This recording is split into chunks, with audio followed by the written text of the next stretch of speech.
Hi! Do you see those motion graphic videos on Instagram and YouTube and you go like, how do they do it? I was just like you. I've tried so many tutorials, but once I see the complex interfaces and the processes, I just get so overwhelmed. Till one day, I saw my mentor play a stunning presentation. So I asked myself, what if there's a simple and easy way to create such advanced animation? What if I don't have to spend so much time and money to learn such advanced applications? This is when I realized that Keynote is the secret.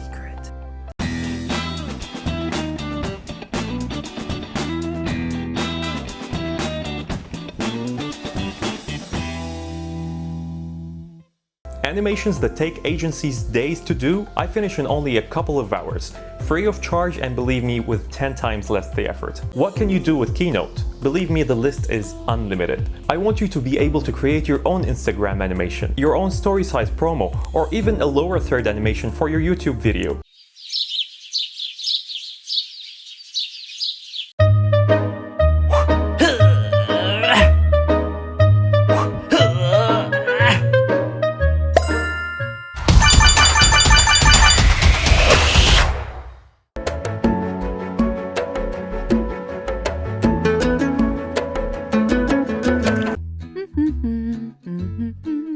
Hi, Reem. What are you up to?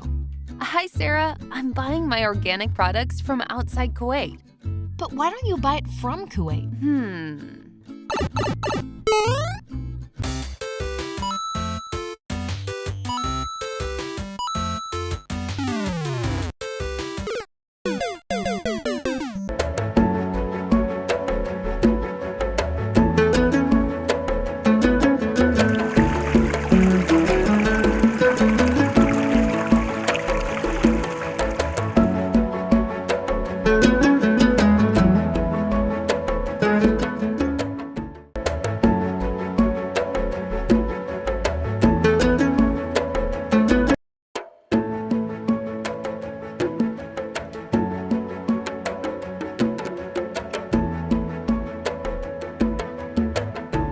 Meet Aoife. Aoife is a dog lover. Her neighbour Killian needs someone to mind his puppy while he is on holiday. Jabara connects Killian and Aoife and thousands in their community who have much to offer. Jabara, made in Cork, empowering the Irish community. This is why I'm using the newest version of Keynote to utilize the latest improvements that were not available before. Previously, if I wanted to animate a line from start to end, this is the closest I could get to, which doesn't look good. Now with the latest improvement, I can animate the line perfectly from start to end. Another improvement was to animate an object along a path, but you see how in this example the car looks funny? Now in the latest version, you can align the car with the path as it moves along. Keynote also introduced a very important feature that I've been personally looking forward to have for a very long time, and it is to have a video continuously playing across multiple slides. You see how this video of the hearts are continuously playing even when I move between slides? Once you launch Keynote, you'll be able to choose between a variety of preset templates. Your screen might look white and it's okay, it's just that my Mac is in dark mode, so no worries. I always choose the basic white template for videos, so let's go ahead and click it. There we go. Keynote's interface is quite simple. The top part has the toolbar. On the left, we have the slide thumbnails, just like the one you see in PowerPoint. Next to it, you'll see the object list, which is basically the list of all the layers we have in the slide. In the center, we have the slide or the document that we're working on. And on the right side, we have the most important part, which is the format and animate panels. So, let's do a little sweeping first. I'll go ahead and customize the toolbar so we only have what we need. Please right-click on this part, choose Customize Toolbar. Before we select our tools, let's remove everything by dragging each tool anywhere outside. Now, we won't be using all of these, so I want you to take your time to arrange these tools to look like the screen you see now.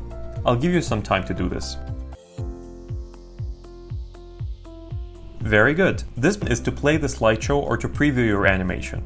This is to add text, change the font, make it bigger or smaller, insert a shape, flip anything horizontally or vertically, change the color, copy a style from an object, paste it to another, Instant Alpha, and this is to remove colors or backgrounds from an image. Adjustment, and this is to change an image properties like brightness and saturation, etc. Now this panel consists of 3 sections: Format, Animate, and Document. Let's start with Document. Before we start, please go to View and click on Show Object List. The only thing that we will do here is changing the size of the document by selecting Custom and changing the size to 1080 by 1080, which is the size of the Instagram square video. As mentioned before, the Object panel allows you to select and reorder objects in your slide. Let's drag this square down. You see how the circle is now on top of the square? This is basically how it works. Now if you look at the top left corner, we can add a new slide from here, as well as zooming in and zooming out. We're done with Document. See? It just took us less than a minute. This is what I love about Keynote. It's very simple and easy to use. Now let's move to Format. The Format panel changes depending on what you have selected, be it the document itself, an image, a video, shape, or a text. If you have nothing selected, this is the panel you'll get to format the slide itself. A lot of times you'll see me taking some clutter away, and this is just because I don't want to overwhelm you with features that we won't be really using. So in the Document Format panel, we can change the background color to solid color, linear gradient, or even radial gradient. Now if you have an image or a video selected, the panel will change to help you apply border line, shadow, reflection, or even change the opacity. And if you select a shape, you'll get the same panel in addition to an option to change the color of the shape.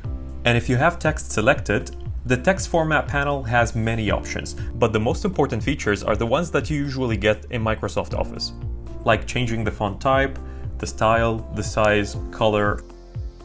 Now for the last and most fun part, Animate. If you have nothing selected in a slide, you'll be able to apply a transition between 2 slides, like this one for instance. But if you have any object selected, you'll get 3 categories of animation. Keynote calls them builds: build in, action, and build out. The names are somehow self-explanatory. Build in is how an object enters the scene or the slide. Action is the behavior of the object while it's already in the scene. Now, build out is how the object exits the scene. You guessed it right. We also have the little build order button, which you can think of as a simplified version of a timeline. We will discuss this in details while working on the animation itself. I hope you found this video helpful, and if you did, please support humble artists like me and hit the subscribe button.